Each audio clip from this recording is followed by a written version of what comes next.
حضور پاک صلی اللہ علیہ وسلم جب آپ سفر فرماتے، جنگی حالات میں آپ جب بھی کسی بھی جنگ کے لیے آپ تشریف لے جاتے تو جگہ جگہ رک کر کے جہاں پڑاؤ آپ ڈالتے، جہاں قافلہ رہتا،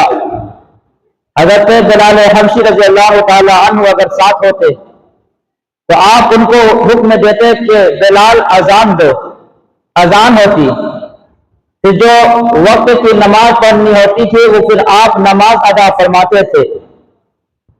یہ صرف ایک دو واقعات نہیں ہے، یہ صرف ایک دو حدیث نہیں ہے، بلکہ بے شمار اس طریقے کے واقعات حدیث کے اندر موجود ہے کہ آپ سفر میں ہیں، صحابہ آپ کے ساتھ ہے، جگہ جگہ پر آپ پڑاؤ ڈال رہے ہیں، قیام فرما رہے ہیں، اور جب نماز کے وقت ہوتا ہے تو آپ حضرت بلال حبشی رضی اللہ تعالیٰ عنہ، اور اگر آپ نہیں ہیں تو جو صحابہ موجود ہوتے تھے ان کو آپ اذان کے لیے کہتے اور مستقل جماعت کے ساتھ نماز ہوتی تھی۔ اس سے بھی معلوم یہ ہوا کہ نماز کی اہمیت، نماز کی عظمت شریعت میں بہت زیادہ ہے۔